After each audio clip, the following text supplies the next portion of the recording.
yellow, the air soupy, a brew of smoke and particles so thick it's erased the city skyline. 10:15 a.m. I leave the apartment to grab a takeaway coffee. The place is unnaturally quiet. Along the foreshore, the usual dog walkers, joggers and cyclists are absent. Cafe tables sit empty. Everybody's hunkered down inside, aircon and fans going. I've been zapped into science fiction. You have too. It's a scary movie. The popcorn tastes like burnt toast. Any moment now, a fire-breathing monster will rise from the harbour. Boom! An explosion in the Arctic releases Gamera, a flame-spouting prehistoric turtle from his hibernation under the ice. A creature bent on destruction. That's the plot of a Japanese film, Gamera, the Giant Monster. The question is, can scientists save the world? Tuesday, the 10th of December, 2019. Sydney's air quality readings go off the charts. We're talking the kind of pollution you associate with Delhi or Beijing. And now I'm thinking something totalitarian. According to North Korean state media, Pyongyang had a bad air day that same Tuesday. Various factors were blamed for the smog and dust. There was no mention of the country's heavy reliance on coal-fired power. The 10th of December, the day before my birthday. I check for weather updates. I play Sears Snowflake. In Australia, my birthday falls in summer, but I was a winter baby. Due Christmas Eve, although I arrived feet first 2 weeks early. As my mother told it, this was an indication of the contrary person I grew up to be. I've lived in Australia longer than I did in England, but I still miss my winter birthday. And Christmas in Australia is a strange upside down under experience. Tinsel fries in furious sunshine. I'm dreaming of a white Christmas, a song I've always loathed, glares in shopping malls as bushfires rage uncontained. Summer, 30 plus degrees. I can't escape the reality, so I go to my bookshelves, where it's always winter. Dive into Greenland, Iceland, New Zealand's Southern Alps, a bit of Nordic noir, or Antarctica.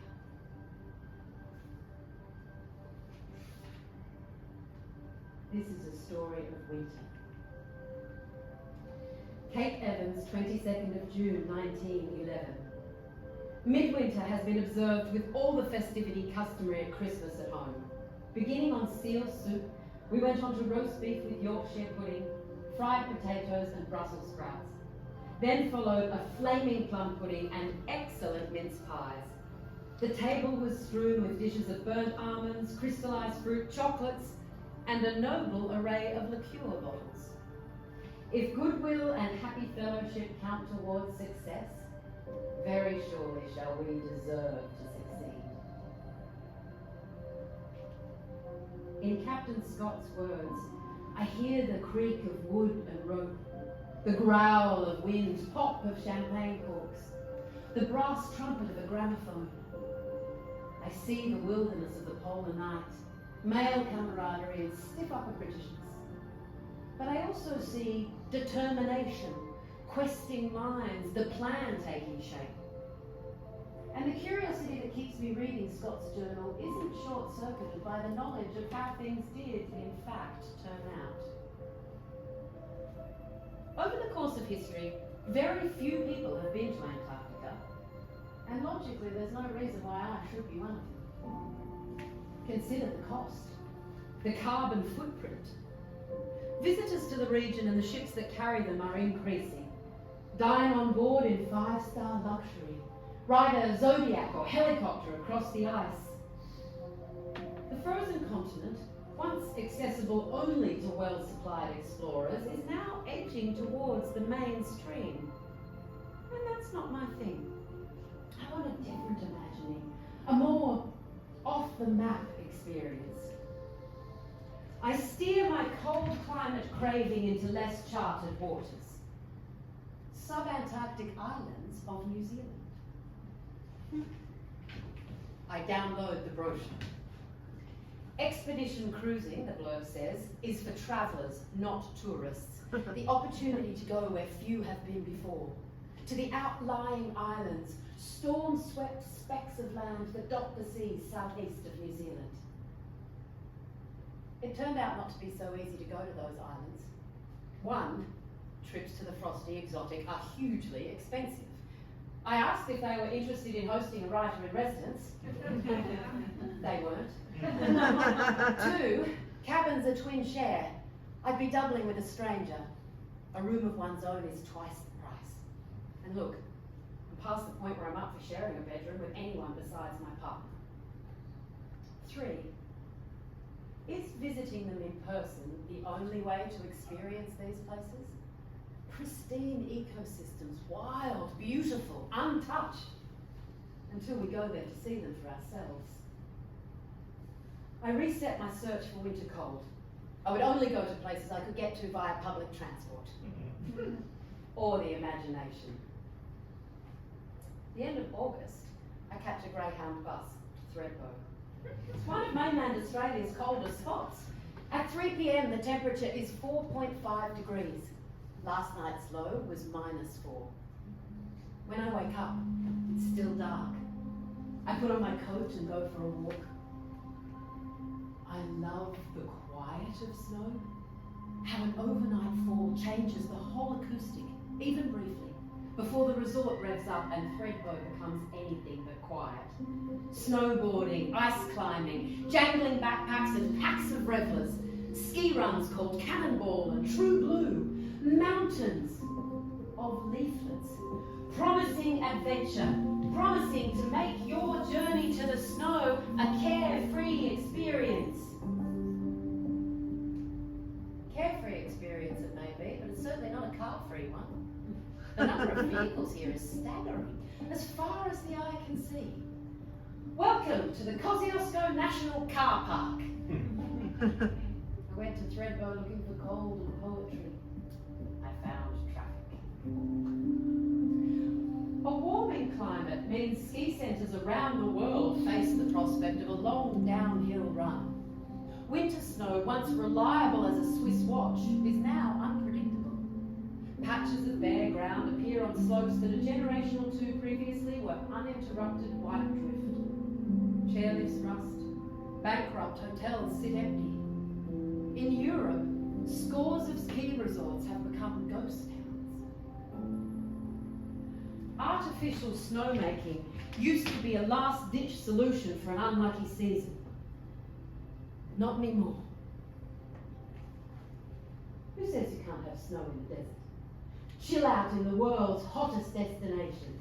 Meet penguins and giant snowballs in the middle of Dubai.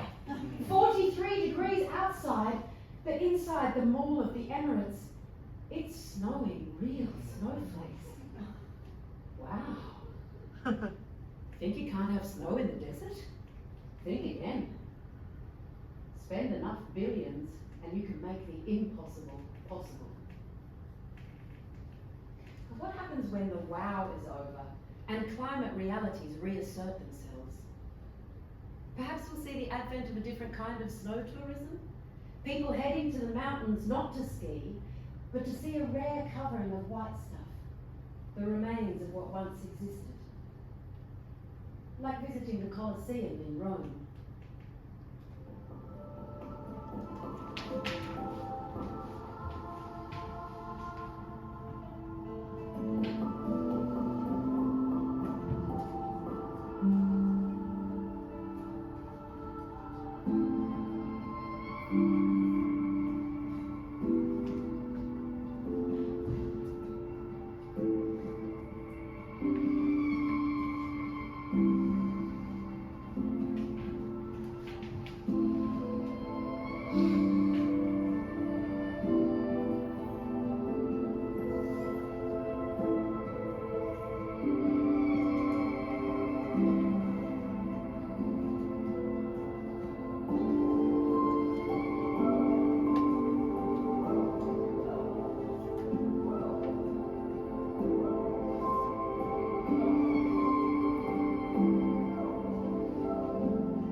story of winter. Once upon a February not so long ago, a Northern Hemisphere February, I opened the curtains on a snow-white world. Gravity shifts, gaps between the houses seem suddenly wider. Years crumble to glitter, and I'm back in the story space of childhood. In myths and fairy tales, powerful women are often associated with winter. The frosty attitude of snow queens, the icy grasp of witches. Browse the pantheon of ancient Slavic deities, and there's Marjana, malevolent mistress of winter. On a less chilly note, Russian folklore gives us Sneguruchka. There are multiple versions of the tale, but this is the one I know. A peasant couple long for a child. One winter, instead of a snowman, they make a snow baby, and lo and behold, she comes to life. The girl grows up shunning warm months and relishing the season of fierce cold. One summer camp, she vanishes. It turns out she jumped over a bonfire and melted. For me, the moral of that story is avoid school camps like the plague. We heard you were travelling somewhere cold, friends say when they run into me in cafes or theatre foyers. What's the deal with you and cold places? I think we all have a native season, and winter is mine. Come May, my spirits lift. There's a new crispness to the world. Low temperatures and hibernal light are just around the corner. The oldest metaphors for winter are ones of loss. In Greek mythology, winter is the physical manifestation of Demeter's sorrow at the abduction of her daughter.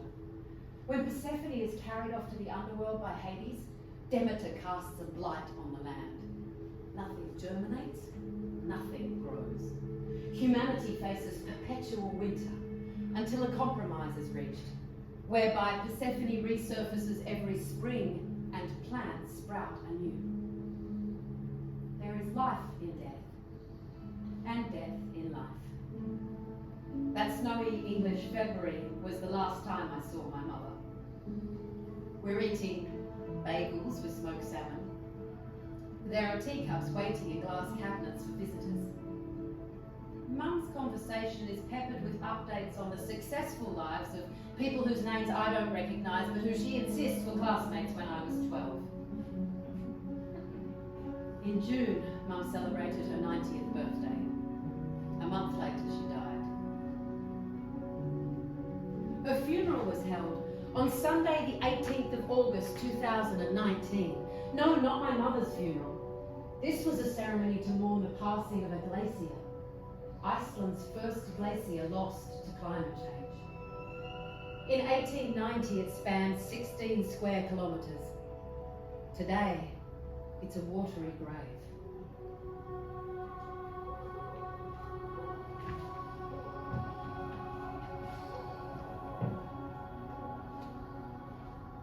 This is a story of winter. I catch the train to Macquarie University. The next place I went in search of cold is room 328 for a workshop on the culture and politics of icebergs. Icebergs. They're freshwater, not salt, so why not tow one from Antarctica to Perth and harvest it for drinking water? An entrepreneur proposed doing just that in 2019, and he wasn't the first, not by a long shot. There were 19th century schemes to steamboat icebergs to India and Chile. Later plans involved hauling them north to supply thirsty regions and make the desert blue. Back in room 328, we're 7 people. Organiser, visiting professor, 3 PhD students, and 2 of us from outside the uni. 7 people talking ice cores, gender, and the metaphorical landscape. Once upon an iceberg,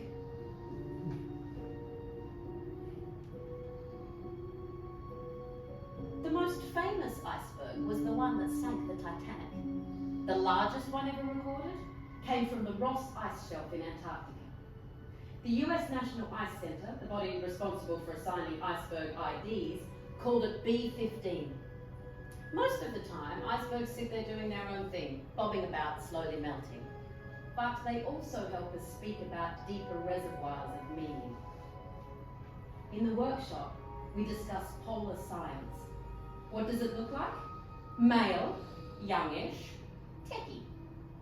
Yet Antarctic geography features a host of female names, left behind wives, crown princesses, mythological figures. And for a long time, women were present in name and cartography only. 1767, Jean Barret, disguised as a man, travelled in the sub-Antarctic as a member of Bougainville's expedition. 6 years later, when French naval officer Kaitlyn de Tremarec sailed south looking for the fabled Terra Australis, his teenage girlfriend Louise Phegan came too. Their voyage was a failure. The only discovery, a freezing, inhospitable suite of islands that Kaitlyn called desolation. There's a lot of desolation and disappointment in Antarctic naming. Dismal is an island, and dismal is a mountain range. Throughout the 19th century, wives and daughters accompanied their menfolk aboard whaling and sealing ships to the outermost reaches.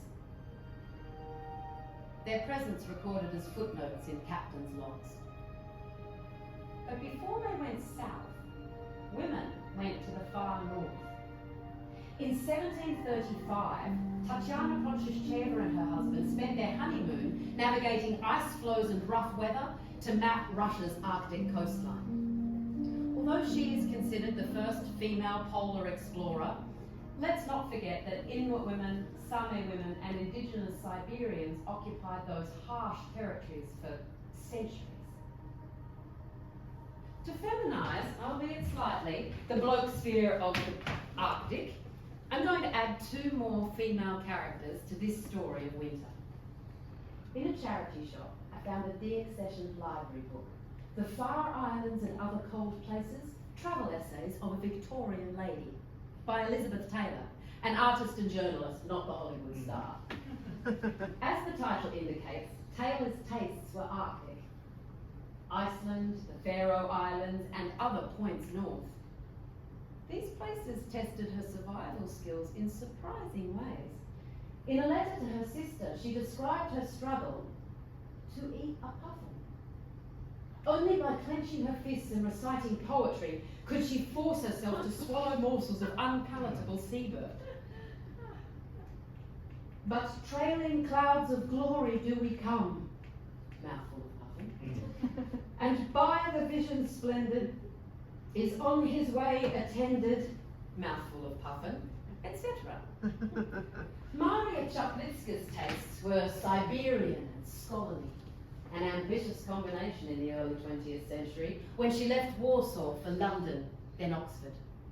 In the spring of 1914, she led an expedition to the Yenisei River, where she and her team spent 13 months doing fieldwork among the autochthonous peoples of Siberia. Autochthonous, it's a tricky word. It means indigenous rather than descended from migrants or colonists. Few words land as heavily as autochthonous. It challenges any sentence it enters. As Maria Chaplitska challenged the Gentlemen's Club of Oxford Anthropology. After the workshop on icebergs, I head for the shopping centre, through a forest of retail, to the engineered cold of the ice rink. Today, padded kids and grown-ups loop the ice, sweeping or stumbling, to the tune of Lady Gaga's Bad Romance. Forget the dancy girls and boys in sparkly lycra. When I watch skaters, I don't see Olympic razzmatazz. I see Dutch champions zip along iced over canals. I see North Koreans attempting to flee across the frozen Tumen River into China. Will climate change put an end to that escape route? Australia, midwinter. We pull on boots and pretend it's wool coat weather when you barely need a jacket. At Bondi Beach, an ice rink pops up. My cynical voice says it's commercial crap. My not-so-cynical voice says it taps into something more elemental, our desire for a winter experience. I leave Sydney in the coldest month of the year and land in the middle of an English heatwave. That means a week of temperatures in the upper 20s. Jokes about eggs frying themselves on pavements. England, midsummer. My brother and I clear our mother's house, sort out the past. From a cupboard, photographs spill across the carpet like playing cards. Mum in bathers floating in the Dead Sea. My father in the uniform of youth. As well as photos, the cupboard yields a handful of Lego bricks and a book, Tom's Midnight Garden, a childhood favourite. Towards the end of the novel, the two protagonists take off, ice skating downriver faster and faster until time loses its meaning. It's a story of winter. And here's another. Final year high school, we're rehearsing Shakespeare, The Winter's Tale. Sound effects crescendo, that's the cue for an understudy to lollop on stage in a fur coat. Exit, pursued by a bear. We fall about laughing until Sir calls the class to order. Thanks to another Shakespeare play, winter is synonymous with discontent, whereas summer, it's all about freedom, ads and PR tell us. Although freedom from what is never made explicit. The haze, the ash, the burning, the unlikelihood of rain this week, next week, anytime, never. Bushfires in all directions. Hot days. I wish I could magic up a bit of winter over my part of town. Imagine the news headlines. An incredible thing happened today. While Sydney sweated with the mercury in the high 30s, snow fell over the inner city suburb of Phegan. Snow. Meteorologists are baffled. Now is the winter of my deep contentment. But life as a cold appreciator can be tough. Not only is climate change shifting the entire calendar in favour of heat lovers, but we have to put up with the microaggressions of forecasters who consistently refer to warm weather as fine and cooler conditions as miserable. I love the crackle of winter, the watery light, roasted parsnips, scarves, reading in bed. In fact, the only negative thing about winter cold is the ammunition it provides for deniers to go, well, so much for global warming. Hear the word desert, what springs to mind? Sand and saltbush? Camels? How about snow? Deserts can be hot and deserts can be cold. Their defining characteristic is lack of moisture. And the largest desert in the world is Antarctica, where ferocious winds pick up surface snow and churn it into massive storms. Welcome to the dry valleys, Antarctic anomaly. On a continent that's 99% ice covered, the dry valleys are almost entirely ice-free. A rebel patch of scattered dirt and boulders. December 1903, Captain Scott accidentally encounters the first of these arid valleys. He described the novel terrain and his party's picnic lunch. Polar narratives are full of horrible food, so although they were eating pemmican, an unpleasant sounding hash of tallow, dried meat and berries, I like to picture them tucking into cheese sandwiches. The dry valleys are contradictory places where footprints last for 50 years and pools of open water never freeze. Nestled in one of the dry valleys is Don Juan Pond, ankle deep, hypersaline, saltier than the Dead Sea. I open the fridge, my mother's fridge, stand there barefoot in its wash of light, looking for something, looking for... I don't know what I'm looking for, but I know it's not there next to the ricotta. The number 5 tram deposits me outside the Rijksmuseum. Amsterdam in July is dizzy with summer visitors, but I'm a curator of cold. Winter Landscape with Ice Skaters. I've come here to see that painting and others by Henrik Avacamp, a 17th century artist who specialised in winter. Frost fairs, snow scenes, panoramas. Avakamp's compositions depict the season's joys and its considerable hardships. What was the experience like for people 400 years ago when winter clenched the earth in its bitter fist? No warm, secure indoors. No apps to warn you about delayed trains. No thermal underwear. Hand-knitted socks, lashings of cocoa. Never-ending night and songs to boost teen spirit.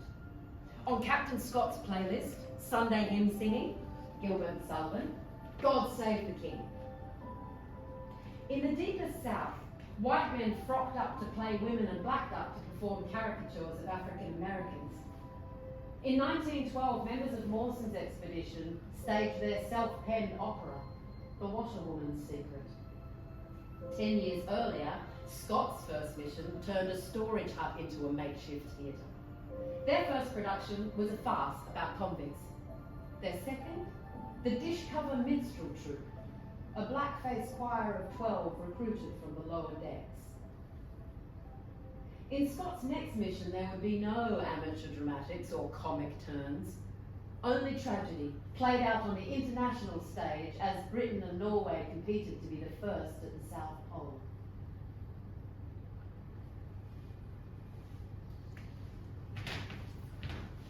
In her 80s, my mother developed a new hobby, paper shredding. She started with an entry-level machine. 6 months later, she swapped it for a cross-cutter designed to destroy 8 sheets in a single pass. My last visit, I noticed she'd upgraded again to a top-of-the-range high-security model.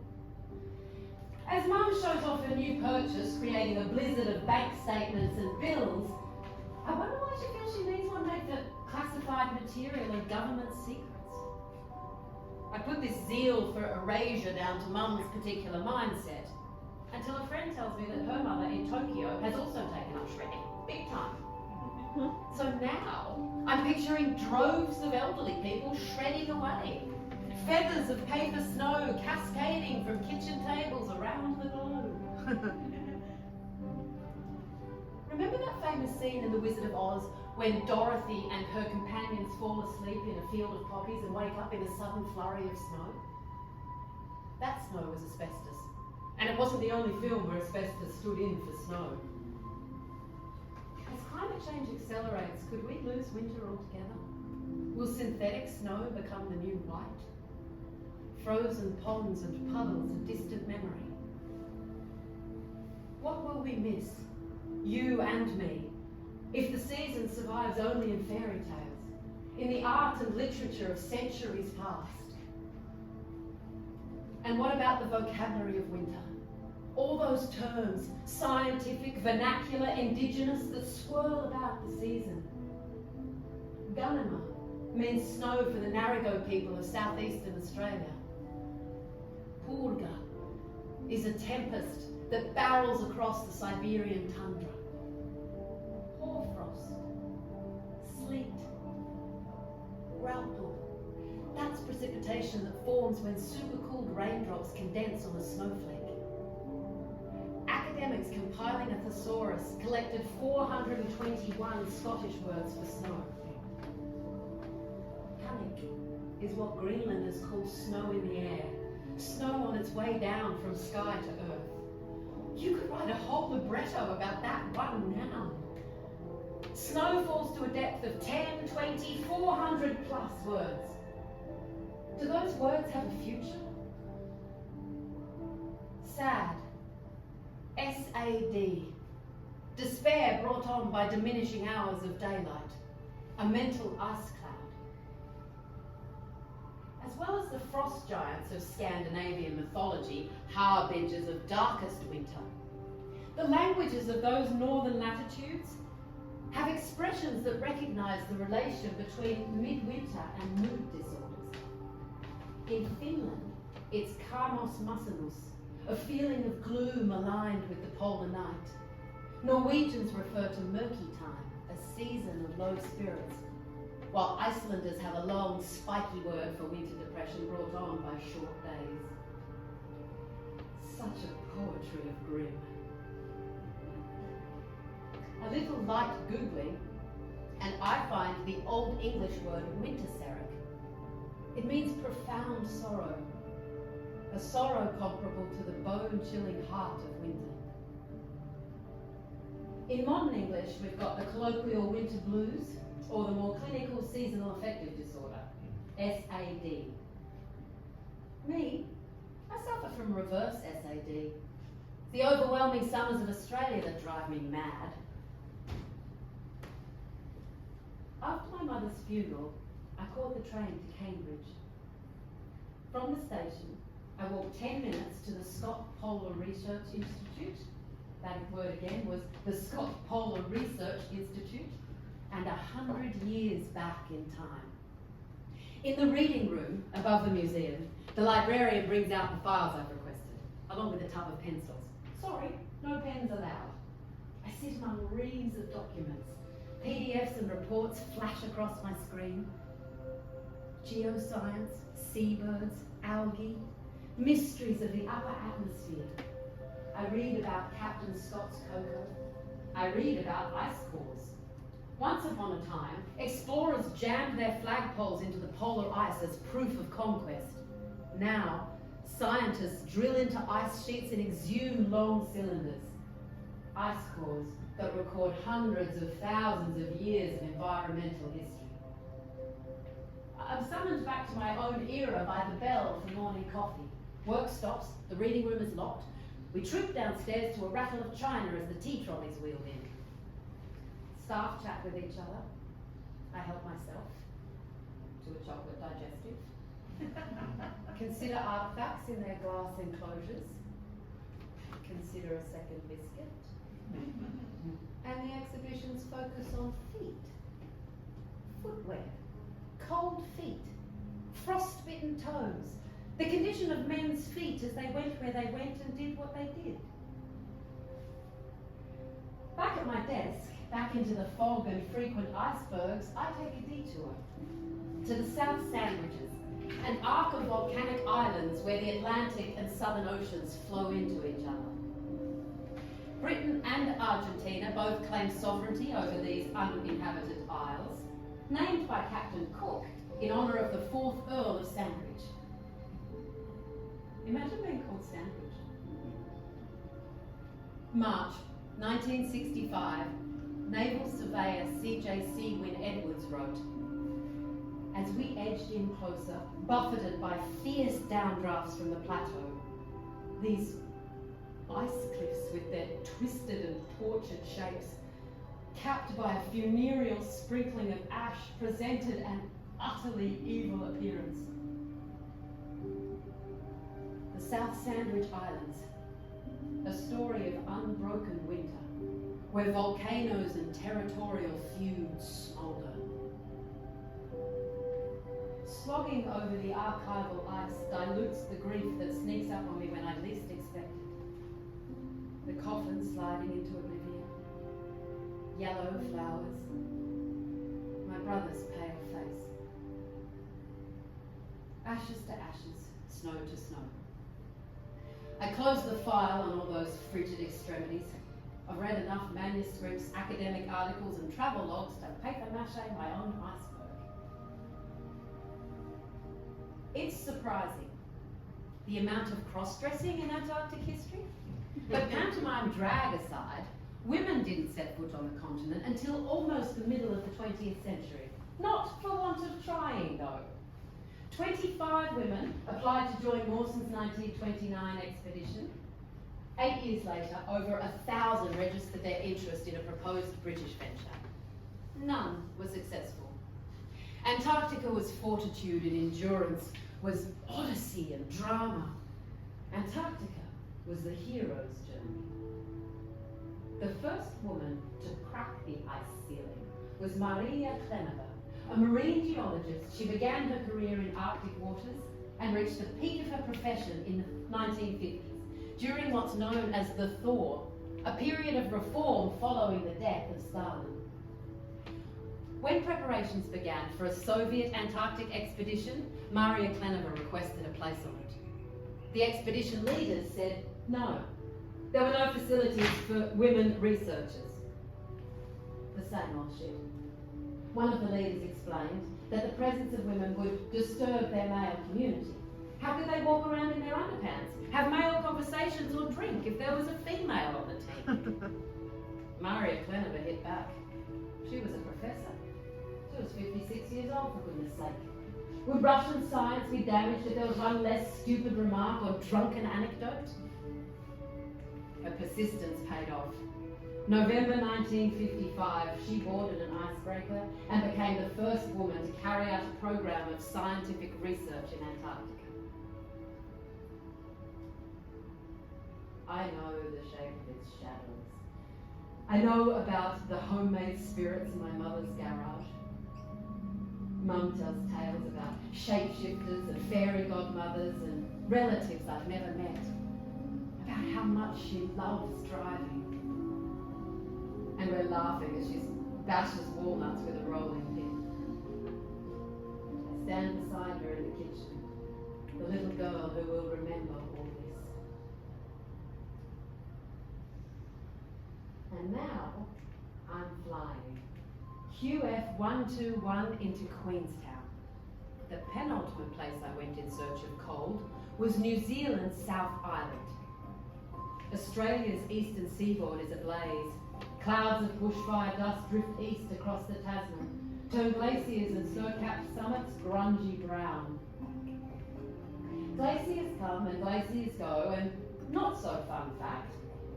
The adjective glacial may be a synonym for slow, but in the 21st century, glaciers are shrinking at record speed. Walking access to New Zealand's Fox and Franz Josef glaciers is no more. Tour operators rely on helicopters to shuttle the visitors onto the ice. How do we respond to that loss? Queenstown is a choose-your-own-adventure story. Every second shopfront wants to strap you in, harness you up, throw you off a bridge or pack you into a tour bus. Try indoor skydiving or cat skiing, which conjures up visions of YouTube pet videos until a sales guy explains. It involves riding in some kind of snow tractor. The road from Queenstown squeezes between lakeshore and mountainside. Sheets of rain lash the windscreen as we head south to Invercargill, where the wind hits like a punch in the face, and the sky is the putty grey colour of an old PC. Rekiura, or Stewart Island, lies about 70 kilometres from Invercargill. It's the furthest south I can travel by public transport. I've booked to go there tomorrow. The forecast is alarming. Severe weather warning for a brisk and squally day. Expect hail. Expect wind gusting over 120 kilometres an hour. Oh no! Oh yes. To reach Stewart Island requires crossing the Foveaux Strait on a small ferry. A notorious channel where gales blast with concentrated force. We're in the roaring 40s, a belt of freewheeling currents and merciless winds. 120 kilometres, a very small ferry. I cancel my trip, spend a few minutes worrying that I've taken the soft option, then head for the library to find out what earlier visitors to Stewart Island made of the place. Fast forward a couple of days, the wild weather has passed, and I'm checking out Invercargill's sub-Antarctic garden and a plus-size member of the carrot family. If you can't go see New Zealand's remote islands for yourself, this sub-Antarctic garden is touted as the next best thing. A Noah's Ark of mega-herbs evolved to epic proportions. A glimpse of nature at her most adaptable. Wild. Nature. We use those words almost interchangeably, although wild ups the ante. A A thistle poking through a crack in the footpath is natural and wild, but it doesn't deliver the take-your-breath-away spectacle of a polar cruise. And let's face it, no one's going to fork out serious money to see a bunch of weeds. I feel dispirited, a damp weight inside me. Tiny blooms. Ice melting fast in my drink. The kitchen calendar sheds its leaves. My brother is spending the weekend with his in-laws while I keep going, boxing up what to recycle, chuck out, or take home with me to Sydney. I uncover another photograph of my mother. A studio portrait taken in the late 1940s when she was living in Egypt. Her hair is dark, her eyebrows arched, pearls around her neck. She's looking left into the camera, smiling slightly, a posterity smile. It's such a different image of my mother from the almost 90-year-old woman I last saw. I try to imagine her life in Cairo and in Tel Aviv following the partition of Palestine. The relationship was always turbulent. We think we know our families and they think they know us, but we don't, and they don't. Most of our adult lives are spent apart, and what we hang on to is the early stuff. Edited highlights from the years we lived under the same snow-covered roof. Here, in the ultimate summer country, my soul aches for frost-spangled cobwebs.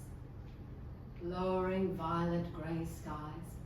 Winter cities like Vienna or St. Petersburg. Cities of trams and bookshops and hot chocolate. Which brings me back to Captain Scott's cocoa. I keep returning to it, like the syllables of a dream. Captain Scott's cocoa. I picture him in his den, insomnia at 2 a.m, wind howling, heart beating, clock ticking, cradling a mug of cocoa, hot and spiked with a dash of rum. Unlike the polar north, Antarctica has no inconvenient natives, but it wasn't all journeys into the heart of whiteness. Evidence from Maori narratives suggests that the Polynesian voyager Puite Rangiora may have reached Antarctica in the 7th century. Much later, whaling and sealing outfits took on African American, Asian, and Pacific Islander crew. Their stories remain untold. We know the celebrities, the superstars of polar exploration. But unless you're well up on Japanese history, you probably don't know about Shirase Nobu. 2 days after Scott reached the pole and discovered Edmondson had beaten him to it, a Japanese Antarctic expedition sailed into the Bay of Whales, led by Lieutenant Shirase, a middle-aged army reservist. This was his second attempt to reach the icy fastness of the far south. His first didn't go to plan, and the expeditioners were forced to retreat to Sydney. May 1911, Shirase's vessel limped into Sydney Harbour, and the team received permission to establish a winter base on shore at Parsley Bay, the last place I went in my search for winter cold. I intended to catch the 325 bus, but because of COVID, that zigzag life's thrown at us, I've come to Parsley Bay via Google Earth. A plaque commemorates the spot where the Japanese explorers built a compound, complete with bathhouse and garden fence. There was gossip, of course. Rumours they were spies. There was hostility from unexpected quarters. Mawson lambasted them for breaching the unwritten laws of exploring etiquette. Scott announced his intention first. Others should wait their turn. Form an orderly queue. How terribly British. Shirase and his men had faced huge swells and sub-zero conditions, shifting plates of ice which can crush to matchsticks a ship caught in their grip. Now they were facing the residents officialdom of suburban Sydney. Yet despite initial reservations, not to mention the White Australia policy, Parsley Bay locals and sections of the scientific community warmed to the visitors. And when Shirase departed for his second Antarctic bid, Sydney-siders flocked to farewell the Japanese party.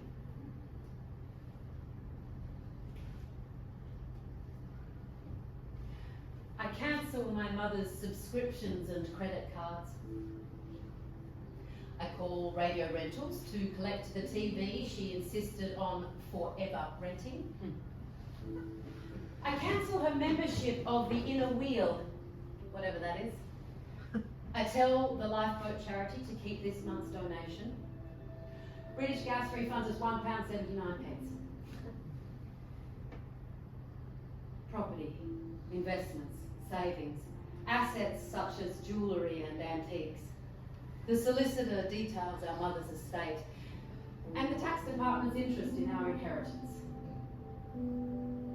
I inherit a pair of marquisite brooches, one enamel colander, a wad of unfilled prescriptions. I inherit postcards I sent from gap years and university.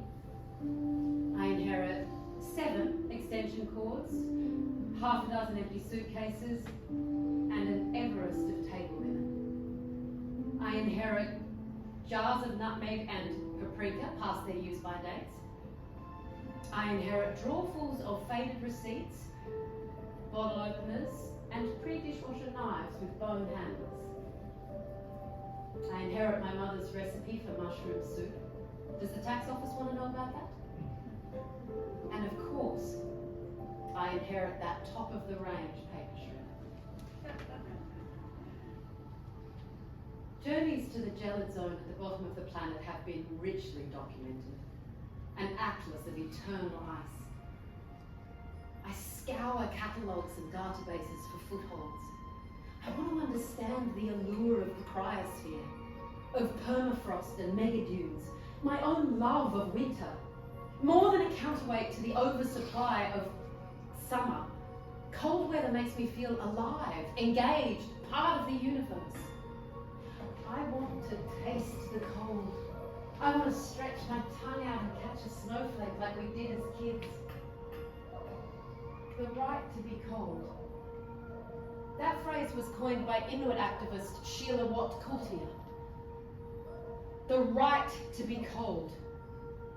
As we zoom towards a Tomorrowland of major warming, entire peoples are being deprived of their weather, which is a human right as fundamental as let's say, a seafaring nation's need to access the ocean. We ring in a new year watching not fireworks, but actual fires. Sky filthy orange, flames, stories high. We fear it won't be over soon or ever. The inferno, the extinctions, this forever twilight.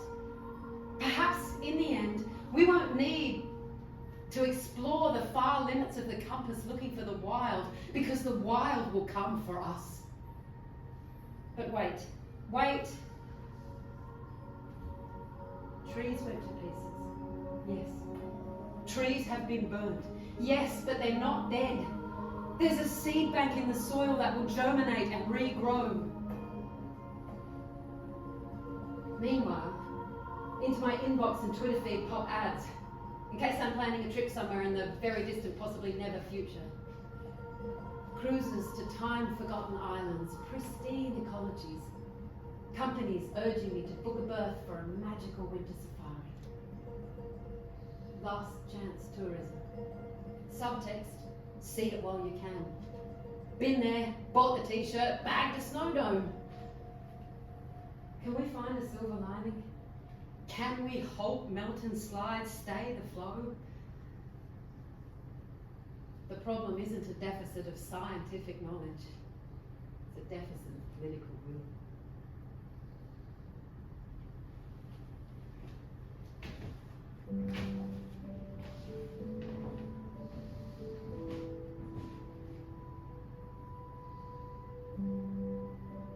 I shed few tears at the burial service, but now I cry cry for the look on my mother's face the last time I waved goodbye and headed for Heathrow. I cry over iron tea towels and bottles of rose-hip vodka. I cry for the things I said and the things I didn't say. This is a story of winter, written in the heat of summer. Sirens rip, walls of fire burn their way forwards, flattening earth and generating new vocabulary. Pyrocumulonimbus, fire-breathing dragon clouds. Solastalgia, distress caused by environmental change. Greenland's glaciers lose their grip. Where generations of explorers once searched for a route through the Arctic archipelago to the Pacific, ice sheets tear themselves apart. An experienced sailor could now guide a large tanker through the unfrozen sea. The Arctic, as we know it, may soon be frozen only in memory. Exit polar bears.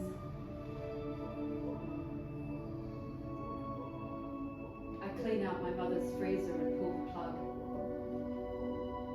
I listen to Billie Holiday singing Stormy Weather. Lament a bygone season. We mourn individuals. We mourn creatures and places we've known and loved. But aren't we also mourning the loss of something less